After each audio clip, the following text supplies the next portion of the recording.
porque las especies son creadoras de las propias condiciones de los ecosistemas.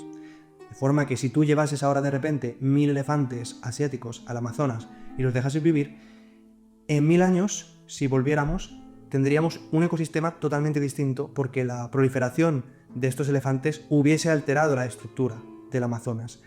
De hecho, el Amazonas se cree que antes de la llegada de los seres humanos era más bien una sabana que una selva tan densa, pero la extinción de la megafauna por parte de los seres humanos creó la estructura actual. Entonces la biodiversidad responde de manera plástica a los cambios, adapta los ecosistemas a las nuevas condiciones, porque las especies varían en el territorio, y sobre todo son esas especies funcionales que generan nichos las que hacen esta variación y esta adaptación posible. Cuando hacemos restauración ecológica, por lo tanto, hay que priorizar estas especies generadoras de nichos frente al número de especies de un ecosistema. Muchos lugares de la Tierra donde el número de especies es alto por diversas causas y sin embargo no están mejor conservados que otros en los que el número de especies es menor, porque tal vez en ese ecosistema con un mayor número de especies faltan especies clave que en otro ecosistema a lo mejor más frío, que tiene una menor capacidad de concentrar número de especies, no faltan. Es decir, que la estructura del ecosistema puede estar dañada incluso en un lugar donde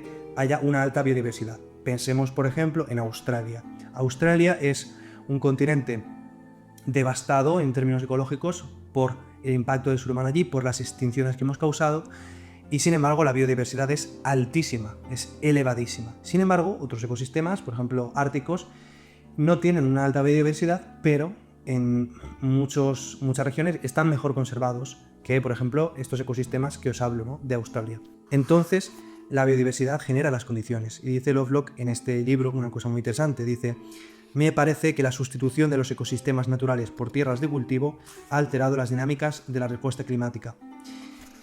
Y dice un poco antes que realmente entre el periodo glacial y la actualidad, estamos en un periodo interglacial, solo hay una varianza de 3 grados. Sin embargo, el nivel del mar ha variado hasta 120 metros en algunas partes de la Tierra. Esto quiere decir que no podemos subestimar el impacto de las modificaciones que estamos causando los seres humanos. Y que en definitiva, restaurar la funcionalidad de los ecosistemas, es decir, reinstaurar el orden espontáneo en los ciclos naturales, no es una cuestión de capricho.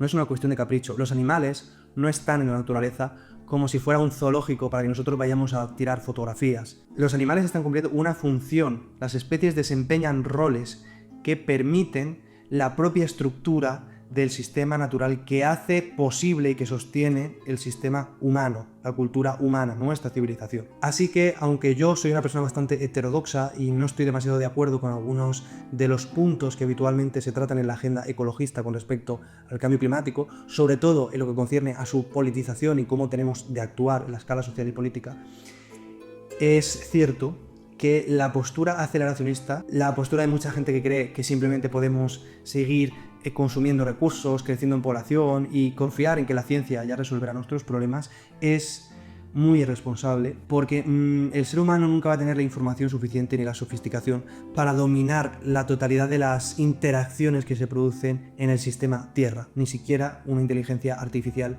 superior con un mega ordenador podría controlar materialmente esas interacciones, es decir, podría en todo caso llegar a comprenderlas, que es lo que estamos haciendo hoy día, pero llegar a comprender las interacciones no significa que tú puedas llegar a sustituir ciclos ecológicos como pueden ser las corrientes termolinas, en fin, las dinámicas naturales, los ciclos naturales que crean, que conforman el sistema Tierra como lo conocemos, ¿no?